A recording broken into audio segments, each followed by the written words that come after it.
এক আল্লাহর বান্দি মহিলা, জীবনে এমন কোন গুনাহ নাই, করে নাই। গুনাহ করতে করতে এলাকার সব মানুষ তাকে ঘৃণার নজরে দেখে। ওই মহিলা বড় খারাপ, ওর নাম নিও না। সবার কাছে ঘৃণার পাত্রী হয়ে গেল।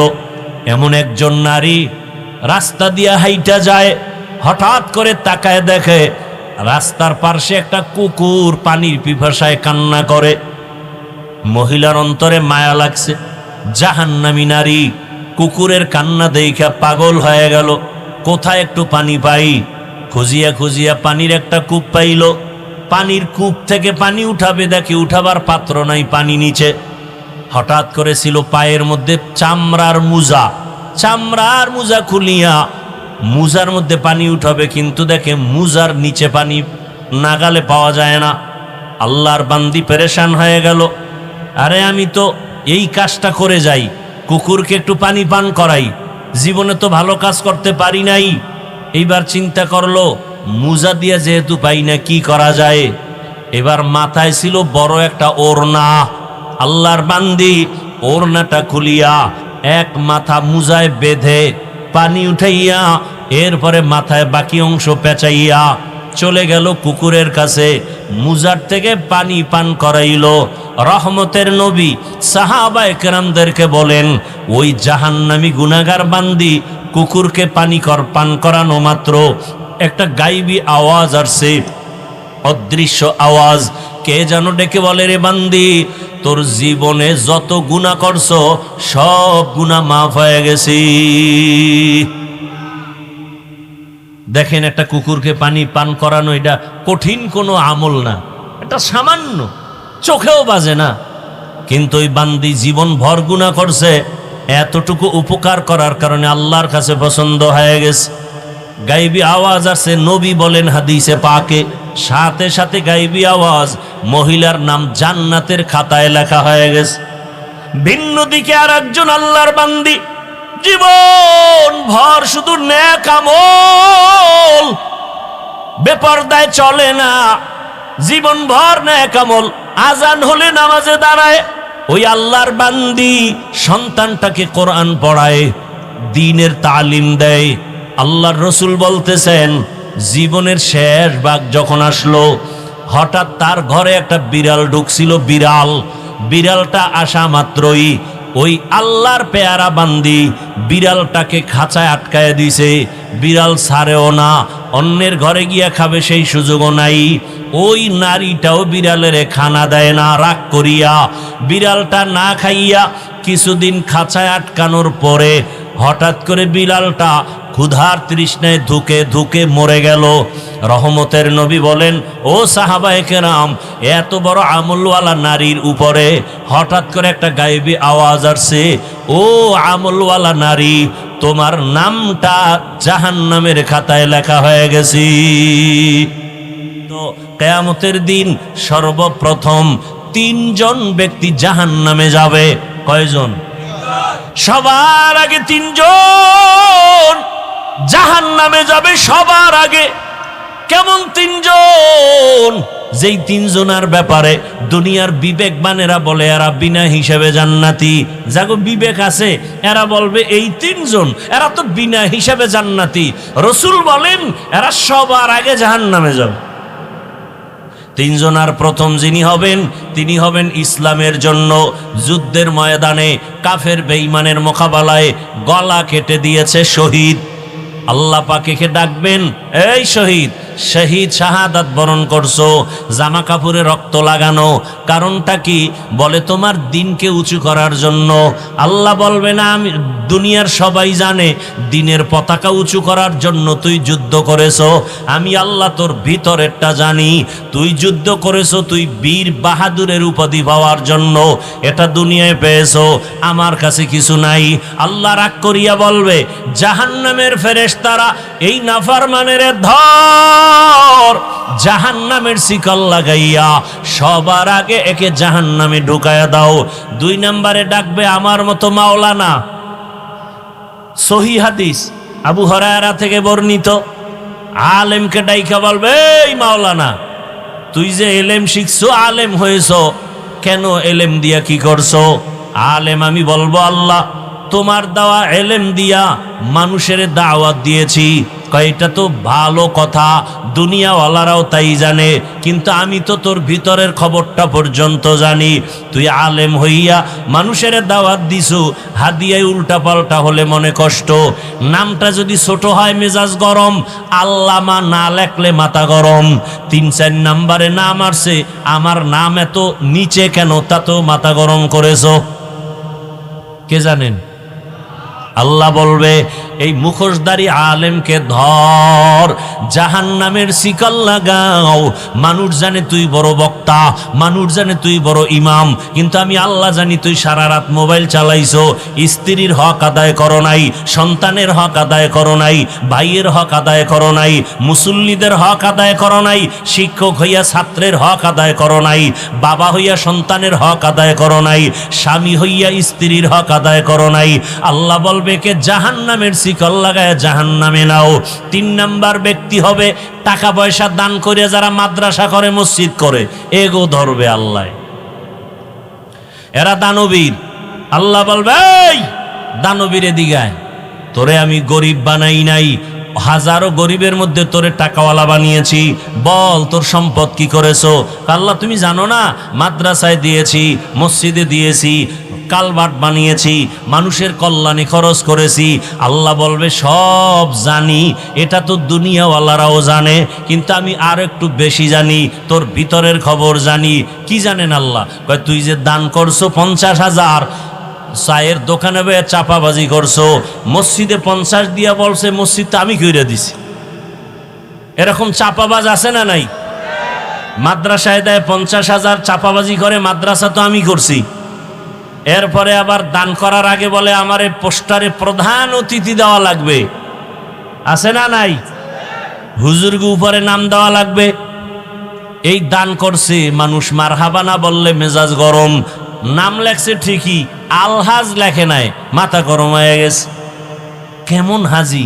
আলহাজ না লেখলে মাথা গরম। আল্লাহ বলবে আমি জানি তুই বড় ধোঁকাবাজ। মাদ্রাসায় দান করছো ঠিকই, মসজিদে দান করছো ঠিকই, কিন্তু হুজুরদের সাথে গোলামের মতো আচরণ করেছো। একক তো ইমাম সাহেব নামাজে না থাকলে কি পরিমাণ বেয়াদবিমূলক আচরণ করেছো আমি আল্লাহ জানি। আমি আল্লাহ পাক রব্বুল আলামিন তোর ভেতরের খবর পর্যন্ত জানি। তুই যে টাকা পয়সা দান করছো ঠিক, একদিকে মসজিদ মাদ্রাসায় দিছো, অন্য দিক থেকে সুদের টাকা নিছো, ঘুষের টাকা নিছো, কি নাই এরকম? গোপনে খায় ঘুষ সুদ, আর প্রকাশ্যে করে দান। তুমি প্রকাশ্যে সুদ ঘুষ খাও, প্রকাশ্যে দান করো, আর গোপনে যদি খাও গোপনে দান করো। দেখেন না কিছু মানুষের যারা ভালো, এরা কি করে? 20,000 টাকাই মাদ্রাসায় দিলাম, ফাউন্ডেশনে দিলাম, মসজিদে দিলাম, মাইকে যেন নাম বলা না হয়, এরম নাই? আবার কিছু মূর্খ পণ্ডিত আছে, এরা 5,000 2,000 দিয়া কয় মাইকে নাম বলতে বলিও, নাম যদি না বলে বলে টাকা ফিরাইয়া দাও। আছে না? দেখবেন জুমার মসজিদে কিছু মানুষ থাকে অতি চালাক। আমি বলি অতি চালাকের আর এক নাম বেয়াদব। এরা দান করে না, এরা বয়ে বয়ে গুট গুট করে সমালোচনা করে। 5 ওয়াক্ত নামাজি কখনো বলে না ইমাম সাহেব বয়ান সাইরা তাড়াতাড়ি নামাজে দাঁড়ান। সাপ্তাহিক মুসল্লির চান্দি গরম, ও আইসে সবার শেষে, ইমাম সাহেব বয়ানটা বুঝাইতে গিয়া 5 মিনিট বেশি হয়ে গেছে, পুরো মসজিদ গরম বানায় ফেলছে। ইমাম সাহেব আপনারা যদি এরম করেন আমরা করবো কি?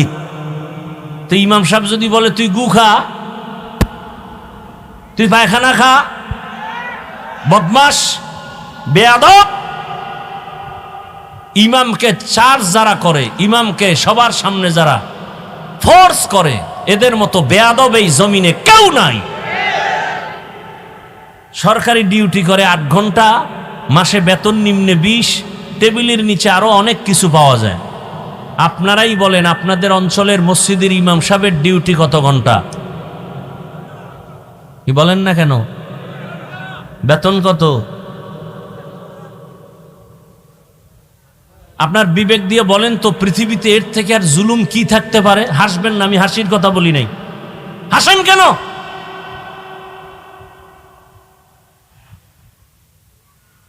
আল্লাহ বিবেক দিছে, একটু হিসাব করেন তো, পৃথিবীতে এর থেকে জুলুম আর কি হতে পারে?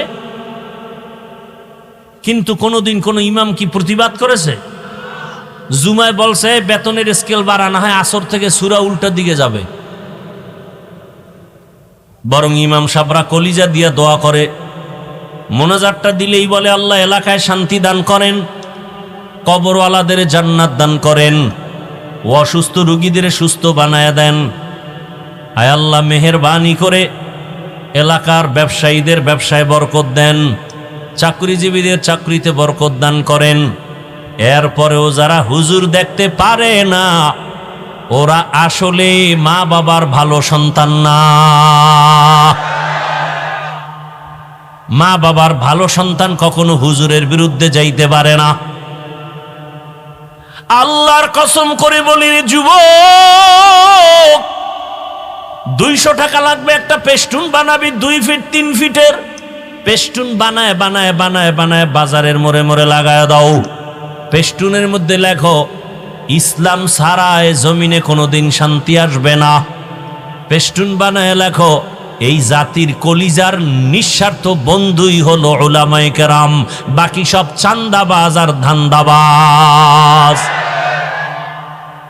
উলামায়ে কেরাম ছাড়া জাতির নিঃস্বার্থ বন্ধু নাই, খোদার কসম নাই, সব চান্দাবাজ আর ধান্দাবাজ। তোমারে যদি 500 টাকা দেয়, 1500 টাকা নিয়ে নেয়, তোমার খবর নাই। তোমার একটা ধাঁধা দিয়ে দিছে, 10 টাকা দিলে যদি লাইগা যায় 40 লাখ। কিন্তু যদি লাগে কার কপালে এটা বিস্তারিত বলে নাই। তোমার কপালে লাগবে জীবনেও না, যারা বলে ওদের কপালে লাগে। বুঝাবার সময় নাই, পাগলের মতো দৌড়াচ্ছেন। হ্যাঁ হুজুর আপনারা খালি বয়ানি করেন, আমগো কি দিছেন? অথচ গ্রামীণ ব্যাংক অন্য সংস্থাগুলাম চায়ের দোকান উঠায় দেয়।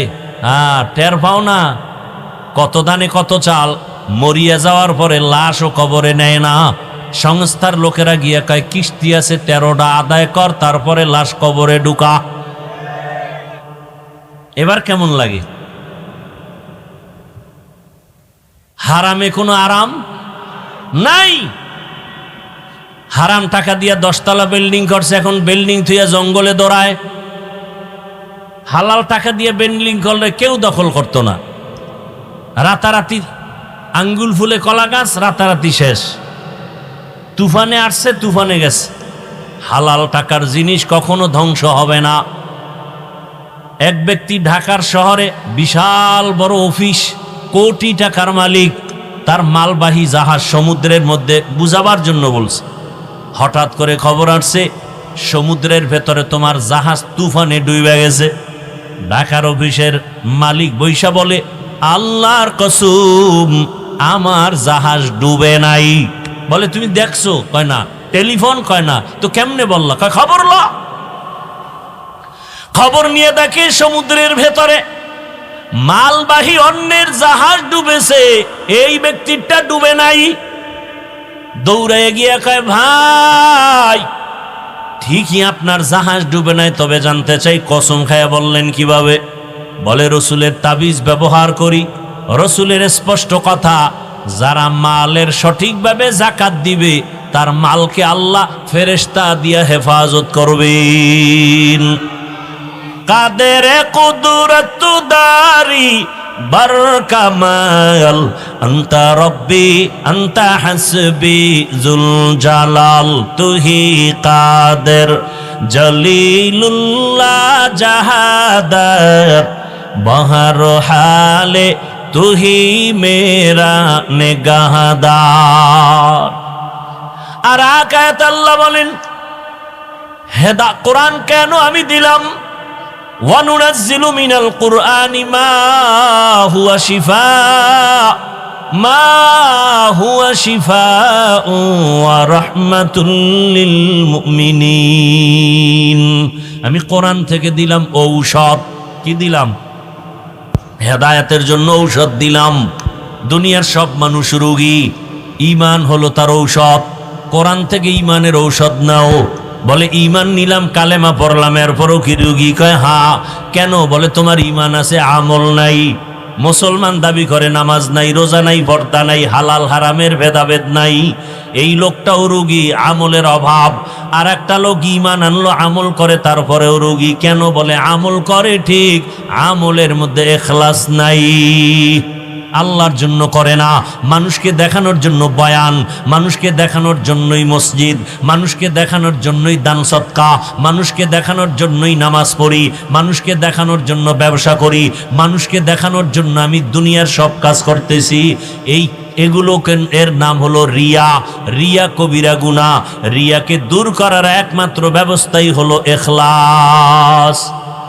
وَمَا أُمِرُوا إِلَّا لِيَعْبُدُوا اللَّهَ مُخْلِصِينَ لَهُ الدِّينَ। আল্লাহ বলেন ইখলাসওয়ালা আমল আমার কাছে বড় দামি, চাই সেটা ছোট হোক, আমি তাকে মাফ করে দেব ছোট আমলে। ঘটনা প্রায় সময় বলি, এক আল্লাহর বান্দি, নারী না পুরুষ, একটা বিড়ালের উপরে জুলুম, জীবনের সব আমল বরবাদ। কিন্তু আপনি আমি যদি মানুষের সাথে জুলুম করি, শিক্ষক ছাত্রের উপরে জুলুম, ছাত্রের পক্ষ থেকে শিক্ষকের উপরে জুলুম, মা বাবার পক্ষ থেকে সন্তানের উপরে জুলুম, সন্তানের পক্ষ থেকে মা বাবার উপরে জুলুম, আছে না নাই? খুব কঠিন কথা। এই সামান্যতম একটা বিড়ালের উপরে জুলুম করার কারণে জীবনের সব আমল বরবাদ। আপনি আমি কত জুলুম করি, বাবা হইয়া সন্তানের সাথে জুলুম করি, স্বামী হইয়া স্ত্রীর উপরে জুলুম, শিক্ষক হইয়া ছাত্রের উপরে জুলুম, এইভাবে জুলুম, মালিক হইয়া কর্মচারীর সাথে জুলুম। এরে আল্লাহর বান্দা, এই জুলুম করলে আপনার আমার উপায় কি হবে? এখন একটাই পথ। আল্লাহ বলেন আমি তওবার দরজা খুলে দিলাম। আল্লাহ হেদায়াতের জন্য কোরআন দিলেন। কোরআন হলো ঔষধ। উলামায়ে কেরামের কাছে যাইয়া ঔষধ সেবন করিয়া নিজে জুলুম থেকে নিজেরে বাঁচাও। ও তুষারধারার মুসলমান যুবক বাবারা, একবারও আমি এখন পর্যন্ত বলি নাই টুপি লাগাও। আমি এতক্ষণ বয়ান করতেছি, একবারও বলি নাই দাড়ি লাগাও, একবারও বলি নাই তুমি স্কুল সারিয়া মাদ্রাসায় যাও, একবারও বলি নাই তুমি আমার মতো হুজুর হও, একবারও বলি নাই তুমি চাকরি ছেড়ে দাও, ব্যবসা ছেড়ে দাও। বরং আমি সারা দেশেই বলি, ও আমার কলিজার যুবক বাবারা, স্কুলে থাকো, কলেজে থাকো, চাকরি করো, ব্যবসা করো, কোনো সমস্যা নাই, কোনো বাধা নাই।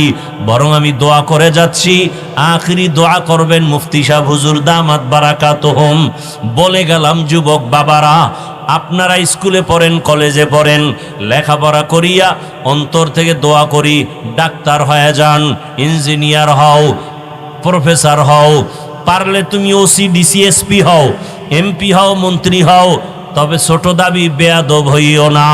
বলবা হাফিজ ভাই ডাক্তার হব, বেয়াদব হব না, কথার ব্যাখ্যা কি? ব্যাখ্যা হলো, 3 জায়গায় বেয়াদবি করলে মরার আগে তোমার জীবন নষ্ট হয়ে যাবে, ধ্বংস হয়ে যাবে। 1 নাম্বার জায়গা মা বাবা। তুমি যত বড় শিক্ষিত হও না কেন, মা বাবার সাথে বেয়াদবি করে যদি বরদোয়া নাও, আল্লাহর কসম মরার আগে তোমার জীবন পঙ্গু হয়ে যাবে।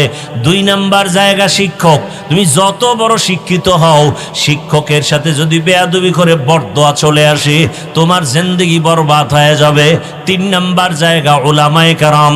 তুমি যত বড় মাস্তান হও না কেন, উলামায়ে কেরামের সাথে যদি বেয়াদবি করো, জীবনটা তোমার ধ্বংস হয়ে যাবে।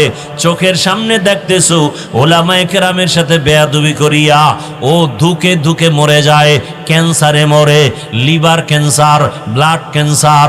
এমনিই হয় না, আলেমের বেয়াদবির কারণে বরদোয়া, মা বাবার সাথে বেয়াদবির বরদোয়া, শিক্ষকের সাথে বেয়াদবি করার বরদোয়া, মুরব্বীদের সাথে বেয়াদবি করার বরদোয়া। ও আমার যুবক বাবারা, তোমার মতো যুবক স্কুলে পড়ে, কলেজে পড়ে, চাকরি করে, ব্যবসা করে, তোমরাই জবাব দাও। 5 ওয়াক্ত নামাজও পড়ে এমন কি যুবক নাই? তাহলে তোমার বিবেকটাকে প্রশ্ন করো, তুমি কেন নামাজ পড়তে পারো না? তোমার মতো যুবক আজকে তাকায় দেখো, র্যাব, আর্মি, পুলিশ, বিডিআরের চাকরি করে 5 ওয়াক্ত নামাজি। নিজের বিবেকটাকে প্রশ্ন করো, তুমি কেন পারবা না রে বাবা? তোমার মতো যুবক তাকায় দেখো, রাস্তায় গাড়ি চালায়, সময় মতো নামাজ পড়ে, বলো তুমি কেন পারবা না? তোমার মতো যুবক সন্তান ব্যবসা করে, দোকান বন্ধ করে নামাজে দাঁড়ায় যায়, বলো তুমি কেন ব্যবসার লাইনে নামাজ পড়তে পারো না? চাকরি করো, ব্যবসা করো, নামাজ ছাড়িও না। ও পর্দার আড়ালের আম্মা জানেরা, বোনেরা, আপনার মতো কত মা, কত বোন এখনো আছে বেপর্দায় চলে না, স্বামীর মাল নষ্ট করে না, মোবাইলে সময় নষ্ট করে না। আপনারা কেন পারবেন না? এখনো সময় আছে, তওবা করেন। আপনাদের জীবন বড় ধন্য। আপনারা নবীদের মায়ের মতো দামি, সাহাবায়ে কেরামদের মায়ের মতোই তো আপনারা তো আম্মাজান খাদিজা রাদিয়াল্লাহু আনহার মতো নারী, ফাতেমা রাদিয়াল্লাহু আনহার মতো নারী, আয়েশা রাদিয়াল্লাহু আনহার মতো নারী। এই দুনিয়ায় বড় এক বেঈমান ছিল ফেরাউন, নাম শুনছেন না? শুনে থাকলে বলেন, এই বেঈমানের স্ত্রীর নাম কি? আসিয়ার ইতিহাস জানেননি? আসিয়া এত বড় বেঈমান ফেরাউনের ঘরে থাকিয়া আল্লাহর এত পেয়ারা হয়ে গেলেন। আল্লাহর রসুল বলেন, কিয়ামতের দিন জান্নাতের মধ্যে আমি মুহাম্মদের সাথে আসিয়ার সাথে বিবাহ হয়ে যাবে। এরে পর্দার আড়ালের আম্মা জানেরা, ওই বেঈমান ফেরাউন এত বড় বেঈমানের ঘরে থেকে আসিয়ার মতো বান্দি যদি আমার আল্লাহর পেয়ারা হয়ে যায়, আপনার স্বামী তো ফেরাউনের মতো খারাপ না। আপনার স্বামী তো আপনাকে নামাজ পড়তে বাধা দেয় না, বরং অনেক স্বামী নামাজ পড়ে না ঠিক, কিন্তু স্ত্রী নামাজ পড়লে অনেক খুশি হয়, আছে না? নিজে পর্দা করে না, মাঝে মাঝে কয়, হুজুর আমি যদিও নামাজ পড়ি না, দাড়ি রাখি না, পর্দা করি না, আল্লাহর হুকুম মতো চলতে পারি না, কিন্তু আমার ঘরের স্ত্রী বড় নামাজি, আমার ঘরের স্ত্রী বড় রোজাদার, আমার স্ত্রীর মতো ভালো স্ত্রী নাই। ও মা, আপনার স্বামী তো প্রশংসা করে, আপনি কি পারেন না নামাজ আদায় করবেন? আর আপনি যদি ভালো নামাজি হতে পারেন, আপনার সন্তান ডাক্তার হলেও জীবন ধন্য, ইঞ্জিনিয়ার হলেও জীবন ধন্য, ডাক্তারি করবে, তেলাওয়াত করবে, নামাজ পড়বে, মা বাবার জন্য দোয়া করবে। ও আল্লাহর বান্দারা, বান্দিরা, এখনো সময় আছে তওবা করার। আল্লাহর কাছে তওবা করো, মনটাকে এতটুকুই বুঝাইও, কোনো বয়ানের দরকার নাই, মনের একটা কথাই বুঝাও যে আমার মতো যুবক যদি জেনারেল লাইনে থাকিয়া নামাজ পড়ে আমি কেন পারবো না? মনের আশা পুরা এত গুনাহ কম করো নাই। মনে চাইছে সারা রাত মোবাইল চালাবা, গুনাহ করবা, চালাইছো। মনে চাইছে নামাজ পড়বা না, পড়ো নাই। মনে চাইছে পার্কে যাবা, দৌড়ায় গেছো। মনে চাইছে মেয়েদের নিয়ে আড্ডা দিবা, দিছো। এখনো কি তওবা করবা না? কয়দিন আর বাঁচবা? কয়দিন আগে দেখো না, ফেসবুকের গোলামেরা ওই বিদেশ থেকে টাকার বস্তা নিয়ে, স্বর্ণের অলংকার নিয়ে আসছে বিবির জন্য, এয়ারপোর্টে নাইমা গাড়ি তুলছে, স্ত্রী বাচ্চা সহ বাড়ি পর্যন্ত যেতে পারে নাই, গাড়ি পানির মধ্যে পড়িয়া বাচ্চাও মারা গেল, স্ত্রীও মারা গেল। স্বামী বেচারা কান্না করে। মানুষ বিয়া কইরা খাইয়া না খাইয়া বউ বাচ্চা নিয়ে থাকার এক আনন্দ আছে, আমি সেই আনন্দ করতে পারি নাই। বিদেশ কইরা কইরা জীবন কাটাইয়া আজকে স্বর্ণ অলংকার নিয়ে আসলাম। আমার কপাল এত খারাপ, আমার হাতের উপর আবার বাচ্চাটা মরিয়া গেল, আমি ধরে রাখতে পারি নাই। আমার চোখের সামনে আমার স্ত্রী মরিয়া গেল, আমি আমার স্ত্রীকে ধরে রাখতে পারি নাই। দেখো নাই, কয়েকদিন আগে নোয়াখালীর জমিনে ওই বাড়িতে যাইতেছিল, যাইতে পারে নাই, লাশ লইয়া বাড়িতে যাওয়া লাগছে। ও বাবা, আজকে তুমি সুস্থ, আগামীকাল এই সময় হতে পারে অসুস্থ, হসপিটালে দৌড়ায় নিয়ে যাবে, অথবা ঘুমের থেকে উঠবা মরা। মা ডাক দিয়া বলবে, বাবা ওঠ। হঠাৎ করে দেখবে পুরা বডি ঠান্ডা হয়ে গেছে। মায়ের অন্তরে বাড়ি লাগছে, একটা চিৎকার দিয়া বলবে, তোরা কে, কোথায় আছো? আয়, আমার বাবায় দুনিয়ায় এখন আর জিন্দা নাই, তাড়াতাড়ি আয়। বাবায় দৌড়াবে, ইমাম সাহেব আমার ছেলে মারা গেছে, জানাজা দিয়া যাবেন না। কেউ দৌড়াবে কাফন কেনার জন্য, কেউ যাবে আবার কবর খনন করার জন্য। কালকে তুমি লাশ হয়ে যাবা। তোমার যে বন্ধুটা এত কাছের, হঠাৎ করে মোবাইলের নাম্বার ডিলিট করে ফেলবে, বন্ধু নাই, নাম্বার রাখিয়াও লাভ নাই। অতএব শেষ চিন্তা করে দেখো, আল্লাহ ছাড়া কেউ আমাদের নাই। এরে আল্লাহর বান্দা, আমরা নবীর তরিকা মানিয়া চলার কারণে সম্মানও কমে নাই, আমাদের ইজ্জতও কমে নাই, না খাইয়াও মরি নাই। অতএব অন্তরকে এই কথাটাই বুঝাও যে আমার মতো যুবক যদি জেনারেল লাইনে থাকিয়া চাকরি করে, নামাজ পড়ে, ব্যবসা করে, নামাজ পড়ে, আমার মতো যুবক যদি ড্রাইভারি করে, নামাজ পড়ে, শ্রমিকের কাজ করে, নামাজ পড়ে, আমি কেন পারবো না? আল্লাহ এতদিন বুঝতে পারি নাই, আজকে থেকে বুঝেছি, তওবা করলাম, আর নামাজ ছাড়বো না, দাড়ি কাটবো না, বেপরদায় চলবো না, মা বাবার দোয়া নিয়া, শিক্ষকের দোয়া নিয়া, ওলামায়ে কেরামের পরামর্শ নিয়া নবীজির আদর্শ মেনে চলবো। তওবা করার মতো যদি নিয়ত থাকে, দুটো হাত আল্লাহকে দেখাইয়া দাও। আয় আল্লাহ, হাতগুলো কবুল করে নেন, তওবা কবুল করে নেন, তওবার উপরে মজবুত হইয়া চলার মতো তৌফিক দান করেন, আমিন। আল্লাহ বলেন হুদাল্লিল মুত্তাকিন। আলিফ লাম মিম যালিকাল কিতাবু লা রাইবা, এই এতটুকু আলোচনা করলে অনেক, এটা বাদ, শুধু হুদাল্লিল মুত্তাকিন এই শব্দটার আলোচনা করতেছি। আল্লাহ বলেন আমি কোরআন দিলাম কেন? যারা আল্লাহকে ভয় করে এদেরকে পথ দেখাবে, জান্নাতের পথ, হেদায়েতের পথ। হুদাল্লিল মুত্তাকিন। প্রশ্ন এখানে জটিল। যারা আল্লাহকে ভয় করে এদেরকে কোরআন পথ দেখাবে, এটা কেমন কথা? এদেরকে কোরআন হেদায়াত করবে। আরে যারা আল্লাহকে ভয় করে এরা তো হেদায়েতের উপরেই আছে, এদেরকে আবার কিসের হেদায়াত করবে? কোরআন। আল্লাহকে ভয় করে এর ডেফিনেশন কি? যে সবাই আল্লাহকে ভয় করি। আপনারা এখানে যারা বসা আছেন সবাই আল্লাহকে ভয় করেন না? ভয় করেন বিদেই তো নামাজ পড়েন না। আল্লাহকে ভয় করলে তো হাকিকতে ভয় কি করেন না করেন এটা হলো আসল বিষয়। কিছু ভয় তো আছে, না হয় অজে আসছেন কেন? হাকিকতে আসলে আল্লাহর ভয় কি? আমি উদাহরণটা এভাবে দিই। সন্তান মা বাবাকে ভয় করে, প্রমাণ হলো মা বাবার সামনে অন্যায় করে না। কেন? বলে শাস্তির ভয়।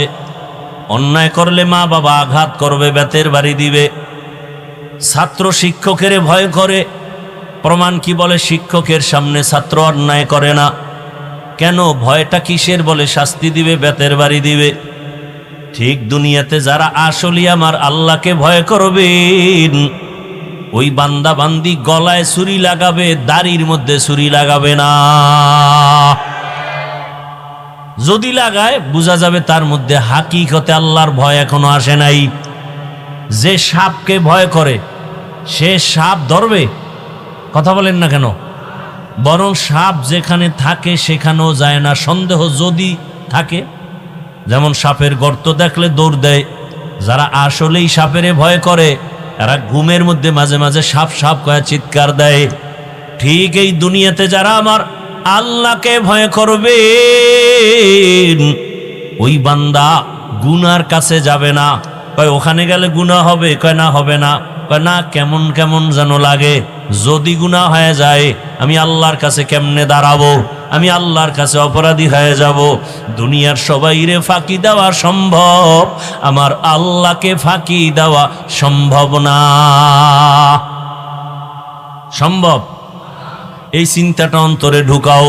এর নাম তাকওয়া, আল্লাহর ভয়। যে আল্লাহকে ভয় করবে জীবন চলে যাবে, গুনাহ করবে না। যে ছাত্র শিক্ষকের ভয় করবে ওই ছাত্র ওস্তাদের সামনে অন্যায় করবে না। যেই সন্তান পিতামাতাকে ভয় করবে মা বাবার সামনে অন্যায় করবে না। যেই বান্দা বান্দি আমার আল্লাহকে ভয় করবেন ওই বান্দা বান্দি জীবন যাবে একটা গুনাহ করবে না, ইচ্ছা করে করবে না। অনিচ্ছায় যদি গুনাহ হয়ে যায় তওবা করতেও বান্দা দেরি করবে না। তাহলে মুত্তাকি কারা?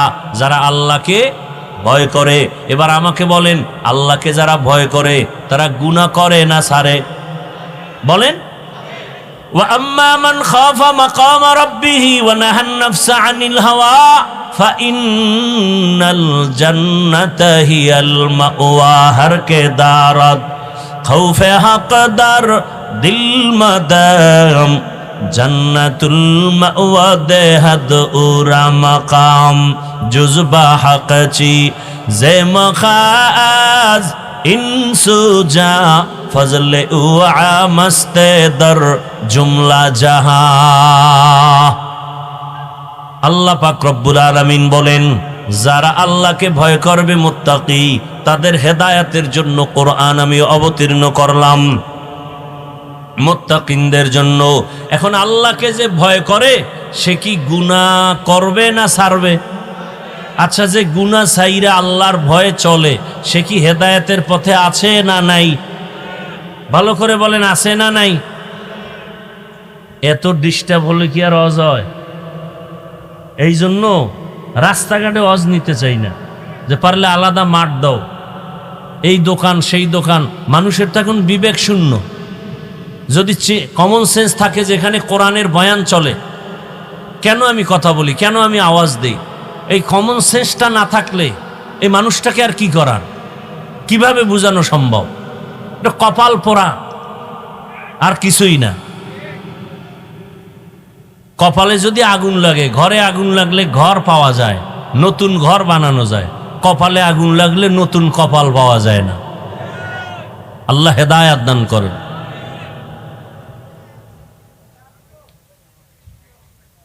এক মহা মুসিবত।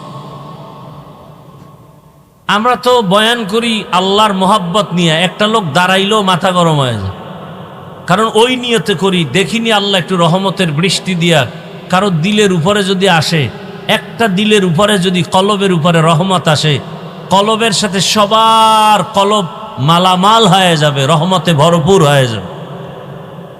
আমরা তো এই নিয়তে বয়ান করি, হাতে পায়ে ধরে বয়ান করি, বিনয়ী হয়ে বয়ান করি। এই জন্য একটা মানুষ উঠে গেলেও কষ্ট লাগে, যে পরিবেশ মানুষের অন্তরের বিঘ্নতা শুরু হয়ে যায়। আমরা তো ওই সমস্ত আল্লাহওয়ালাদের থাপ্পড় খেয়ে এখানে বসছি, যাদের সামনে একটা পান কেউ খাইতে পারতো না। আর আমরা তো বসে বসে বাদাম চাবাই, চানাচুর চাবাই, বক্তাও পান চাবাইতেছি, বয়ান করতেছি, শ্রোতারাও খাইতেছে, চা পান করতেছে, বয়ান শুনতেছে, কেউ হাঁটতেছে, কেউ চলতেছে। এভাবে বয়ান হয় না। বাকি বাংলাদেশ তো সম্ভাবনাময় দেশ, এখানে সবই সম্ভব। আকামও সম্ভব, ভালো সম্ভব। এটা এমন এক সম্ভাবনাময় দেশ যে মেয়েকে নিয়ে বাবা হোটেলে থাকে, আর বাবায় বলে তুই আমার আজকে মেয়ে না, তুই আমার কাছে স্ত্রীর সমতুল্য। এ সোনার বাংলার খবর। এজন্য বলি এটা সম্ভাবনাময় দেশ, সবই সম্ভব। আকামও সম্ভব। মাকে সন্তান হত্যা করে, সন্তান মাকে হত্যা করে, স্ত্রীকে স্বামী হত্যা করে, স্বামী স্ত্রীকে হত্যা করে। মানে এমন কোনো অপরাধ নাই। বলতে গেলে রসুলের যুগের সে সমস্ত জাহিলিয়াতকেও হার মানিয়েছে। দেখেন না, মানুষের একটা বাড়ি দিলেই তো শেষ হয়ে যায় জাগা মতো। এটার উপরে যদি বাড়ি দিয়ে আবার বুকের উপরে লাফায়, আবার পাথর দিয়া মারে, ইট দিয়া মারে, তাহলে এটা কত বড় কুকুরের চেয়েও খারাপ, জানোয়ারের চেয়েও খারাপ। ওর চেয়ে তো পশু ভালো, কুত্তা ভালো। আল্লাহ হেদায়েত দান করুন।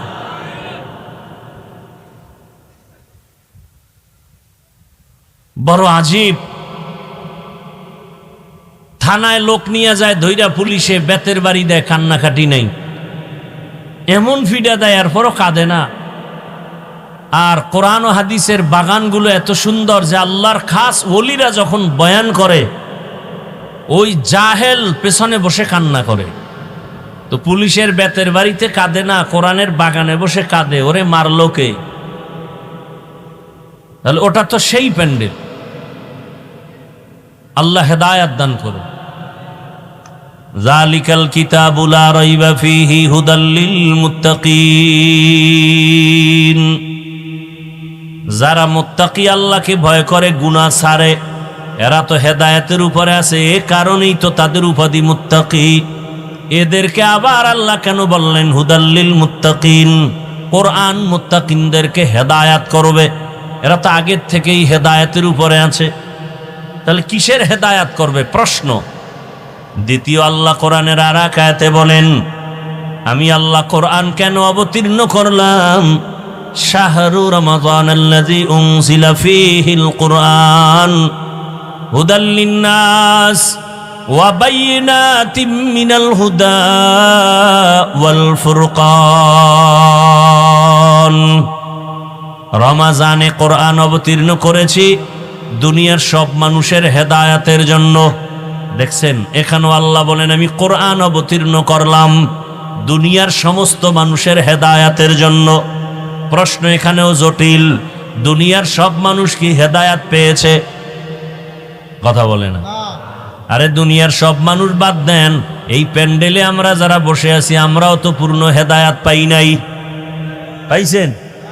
এখানে এমনও মানুষ বসে আছেন আজকে ফজরের নামাজ পড়েন নাই, জোহর পড়েন নাই, আসর পড়েন নাই, মাগরিব পড়েন নাই।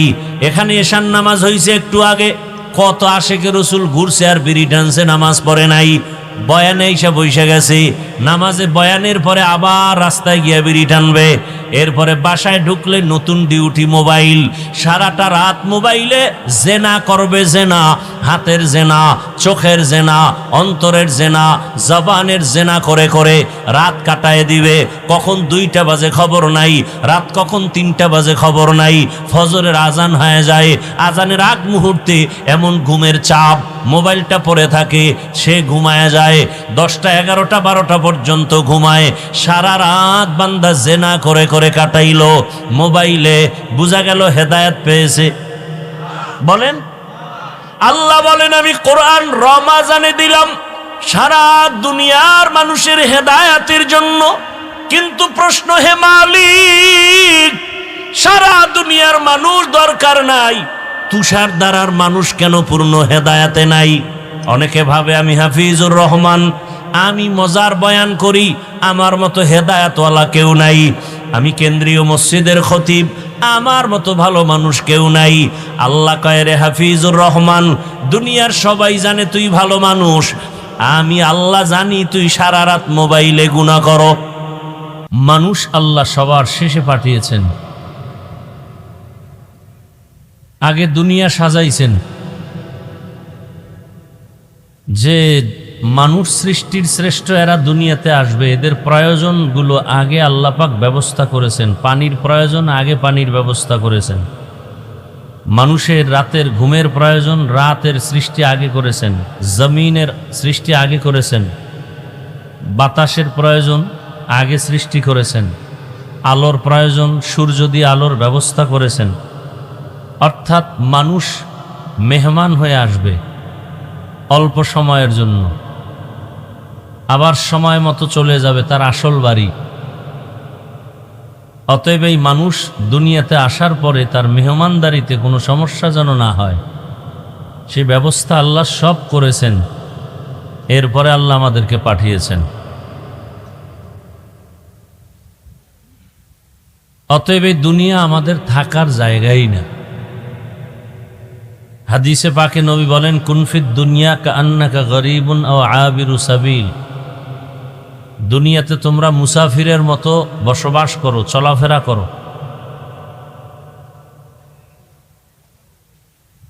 দুনিয়া আল্লাহ বানাইয়া একটা ঘর বানিয়েছেন বাইতুল্লাহ মক্কা নগরীতে। এই ঘরটা যে আল্লাহ বানিয়েছেন বড় দামি ঘর, যে ঘরের দিকে মানুষ তাকাইলেই সওয়াব। যেই ঘরের সীমানায় বসে একবার আল্লাহ বললে 1,00,000 বার আল্লাহ বলার সওয়াব। ওই দামি ঘরের নাম কি? কথা বলেন না কেন আপনারা? ওয়াজে আসলে খুব দাম বেড়ে যায় না, যে সুবহানাল্লাহ বলবেন, আপনি বংশীয় সন্তান, এখানে বসে সুবহানাল্লাহ বলে চিৎকার দিলে সম্মান থাকে। বাইতুল্লাহ এমন একটা ঘর যেদিকে তাকাইলেই কি সওয়াব। যে ঘরের শফাত আল্লাহ কোরআনে করেছেন, ইবাদতের ঘর না বসবাসের ঘর? ইন্না আউওয়ালা বাইতি মুযিআ লিন-নাসি লাল্লাযী বিবাক্কাতা মুবারাকান ওয়া হুদা মুবারাকান ওয়া হুদাল লিল আলামিন।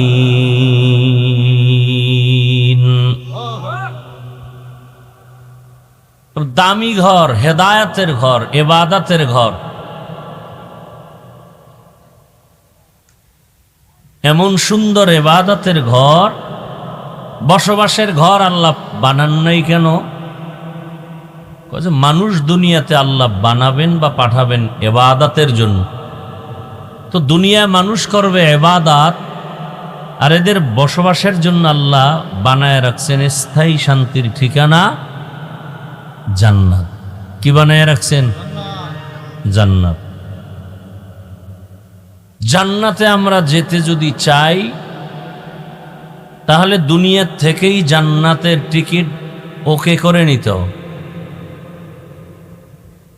ঘরের মধ্যে গিয়া যদি দুপুরবেলা ইলিশ মাছ দিয়ে খানা চান, তাহলে 9টা-10টার মধ্যে বাজারে গিয়ে ইলিশ কিনে ঘরওয়ালিকে পৌঁছায় দিতে হবে। বাজারে গিয়ে যা কিনবেন খানার বেলায় দুপুরে তাই আপনি সামনে পাবেন। দুনিয়াতে যা আমল করবেন কবর হাসরে তাই পাবেন।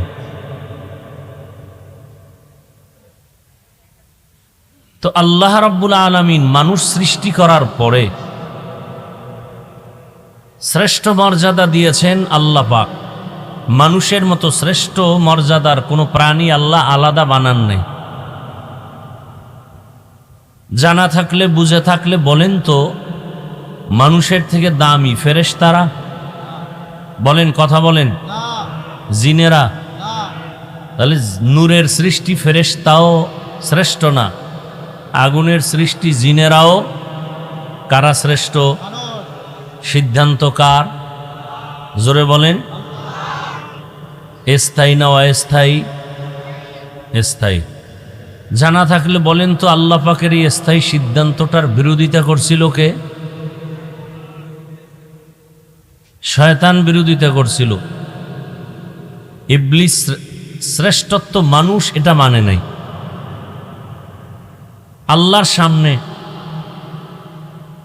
তাহলে মানুষ সৃষ্টির শ্রেষ্ঠ, নূরের সৃষ্টি শ্রেষ্ঠ না, মাটির সৃষ্টি শ্রেষ্ঠ। এটা আল্লাহর স্থায়ী সিদ্ধান্ত। শুধু বিরোধিতা করেছে ইবলিস। মাটির সৃষ্টি ফেরেশতা বা নূরের সৃষ্টি আগুনের সৃষ্টি থেকে শ্রেষ্ঠ, এ কথাটা মানে না। বর্তমানেও দুনিয়াতে কিছু মানুষ আছে না নাই?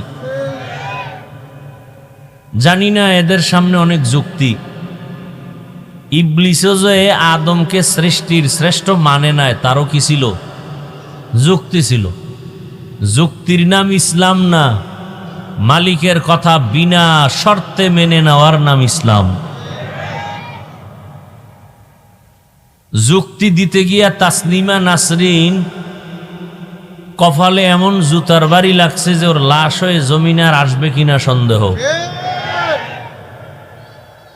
যুক্তি, এর দিয়ে ইসলাম মাপকাঠি করা যায় না। আল্লাহ পাক এই মানুষের শ্রেষ্ঠত্ব ধরে রাখার জন্য, এই বক্সের ভলিউম দাও, রিভাব দাও, বক্সের ভলিউম রিভাব দাও। মানুষের এই সৃষ্টির শ্রেষ্ঠত্ব ধরে রাখার জন্য আল্লাহ সিস্টেম দিছেন দুইটা। কয়টা বলেন? এক সিস্টেম থিওরিক্যাল, আর এক সিস্টেম হলো প্র্যাকটিক্যাল। থিওরিক্যাল সিস্টেমের নাম হলো কিতাবুল্লাহ, আর প্র্যাকটিক্যাল সিস্টেমের নাম রিজালুল্লাহ। বর্তমানে থিওরিক্যাল পদ্ধতি যেটা আছে, সর্বশ্রেষ্ঠ থিওরিক্যাল পদ্ধতি বা সিস্টেম হলো কোরআনুল করিম, আর প্র্যাকটিক্যাল সিস্টেম মানুষের মধ্যে হলেন রহমাতুল্লিল আলাম। এই দুই সিস্টেমকে ফলো করে যারা জীবনকে চালাবে তারা দুনিয়ায়ও বাদশাহ, আখেরাতেও বাদশাহ, কোনো পেরেশানি নেই, বিনা হিসাবে জান্নাত পেয়ে যাবে। ভালো করে কথাগুলো খেয়াল করেন। বয়ান তো আপনারা জানেন, আমি কিছু পরামর্শ দিব, এগুলো খেয়াল করেন।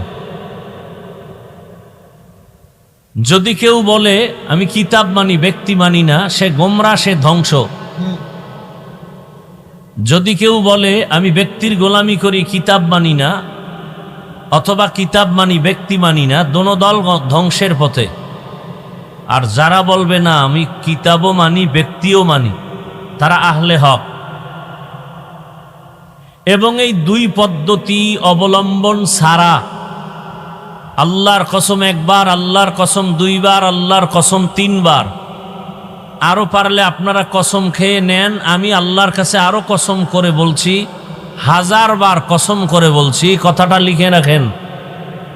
আল্লাহর কোরআন, রসুলের সুন্নাহ, থিওরিক্যাল আর প্র্যাকটিক্যাল, এই দুই জিনিস না থাকলে ঘরে শান্তি থাকবে না, সমাজে শান্তি থাকবে না, পরিবারে শান্তি থাকবে না, রাষ্ট্রে শান্তি থাকবে না। কিয়ামত পর্যন্ত কেউ শান্তি দিতে পারবে না, শুধু চাপাবাজি করতে পারো। শান্তির ঠিকানার নাম ইসলাম। শান্তির ঠিকানার নাম কি? ইসলাম ছাড়া কোনো তন্ত্র, কোনো মন্ত্র, কোনো ব্যক্তি, কোনো থিওরি এ দুনিয়াতে শান্তি দিতে পারে নাই, পারবেও। বলেন কেউ দিতে পারছে? আব্রাহাম লিঙ্কনের থিওরি, মাও সেতুনের থিওরি, লেনিনের থিওরি, কালমার্সের থিওরি, প্লেটোর থিওরি, এক কথায় সব থিওরি আর আদর্শ নাপাক। একমাত্র ইসলামের আদর্শ, রসুলের আদর্শ, কোরআন সুন্নাহর আদর্শই হলো পাক।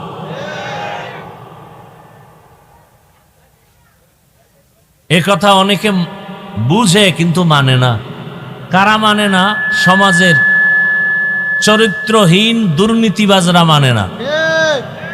কারণ ইসলাম আসলে সবাই দেখবেন, আমাকে বক্তাদের আগে অনেকে বক্তব্য দেয়, বলে হুজুরদের কথা শুনলে হবে না, আমল করতে হবে। এরপরে বলবে ইসলাম শান্তির ধর্ম, মুহাম্মদ সাল্লাল্লাহু আলাইহি সাল্লাম শান্তির দূত, সব বলে, অথচ মানে না। কেন মানে না? মানতে গেলে চোরের চুরি চলবে না, ইসলাম মতো চলতে গেলে দুর্নীতিবাজ দুর্নীতি করতে পারবে না, জালেমরা জুলুম করতে পারবে না। এজন্য ইসলামের বিরোধিতা যারা করে, হয়তো জালেম, দুর্নীতিবাজ, না হয় চোর ডাকাত, এরা ইসলাম চায় না। আর ভালো মানুষ বলে না ইসলাম দরকার শান্তির জন্য, যেখানে কোনো বৈষম্য থাকবে না। ইসলাম এমন এক শান্তির ঠিকানা যেখানে গালাগালি নেই, মিথ্যা নাই। তবে এখানে একটা পাঠ করে রাখছে গোটা দুনিয়াতে, বিশেষ করে আমার মুসলমান সমাজে টোটাল একটা পাঠ। কি পাঠ? আগুন আর পানির মতো। আগুন যেমন পানির সাথে মিলে না, পানি যেমন আগুনের সাথে মিললে অস্তিত্ব থাকে না, এরকম একটা পাঠ মানুষের অন্তরে রাখছে যে ইসলাম আর রাজনীতি এটা আগুন আর পানির মতো না। মনে রাখেন, ইসলাম আর রাজনীতি চিনি আর পানির মতো। চিনি আর পানির মতো। পানি চিনি একসাথ হলে যেমন কোনো ভেদাভেদ করা যায় না, ঠিক রাজনীতি ইসলাম আসলে এটাই রাজনীতি। ইসলাম বাদ দিয়ে রাজনীতি থাকে না, দুর্নীতি হয়, পেটনীতি হয়। পবিত্র রাজনীতির নাম ইসলাম, আর সব রাজনীতি নাপাক। সব রাজনীতি, একমাত্র পবিত্র রাজনীতি ইসলামের মধ্যে আছে, আর কোথাও নেই। ইসলাম রাজনীতির মধ্যে, ইসলাম যতদিন না আসবে ততদিন রাজনীতি পরিচ্ছন্ন হবে না, রাজনীতি পবিত্র হবে না। এখন এটাকে আপনাকে আলাদা করে রাখছে। আচ্ছা আমাকে বলেন তো, আপনারা গোটা দুনিয়াটা সুলাইমান নবী শাসন করেছিলেন, জানা আছে কারো? সত্য কথা বলেন, এই ঘটনা কোথায় আছে? কোরআনে আছে না নাই? গোটা দুনিয়া শাসন করেছেন বাদশাহ জুলকারনাইন, কথা কি কোরআনে আছে? মদিনার রসুল মদিনার রাষ্ট্র চালাইছেন, কথা কি ইসলামে আছে? ওমরে ফারুক, আবু বকর, ওসমান, আলী রাষ্ট্র পরিচালনা করেছেন, কথা আছে ইসলামে? আছে। তাহলে কেন বলেন ইসলামে রাজনীতি নাই? ধান্দাবাজার চান্দাবাজারাই বলে ইসলামে রাজনীতি নাই। আল্লাহ হেদায়াত দান করুন। আপনি রাজনীতি করেন না সেটা ভিন্ন কথা, আপনার সাথে কোনো গালাগালি নেই। এই যে এখানে বহু মানুষ টুপি নাই, দাড়ি নাই, কাউকে গালি দেওয়া যাবে না। কিন্তু যদি আপনি টুপির বিরোধিতা করেন তখন আর সালাম না, তখন আপনার সাথে মোলাকাত হবে বেতের বাড়ি দিয়া। আপনি দাড়ি রাখেন না, আপনার সাথে কোনো দ্বন্দ্ব নাই, আমি সালাম দিব।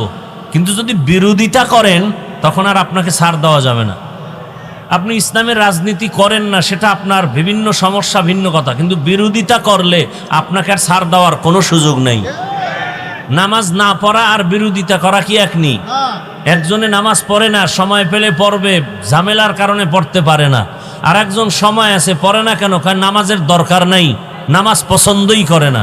তাহলে যে নামাজ পড়ে না, মনে মনে আশা আছে পড়বে, সে মুমিন। আর যে নামাজের দরকার নাই বলে সে মুসলমানের ব্যানার লাগাইলো তাজা বেঈমান। এই কথাগুলো কোনো ইমাম সাহেব আগামীকাল জুমার মসজিদে বয়ান করবেন, কমিটি বলবে 1 মাসের জন্য বাড়িতে রেস্ট নিতে যান। কথা বলেন না কেন?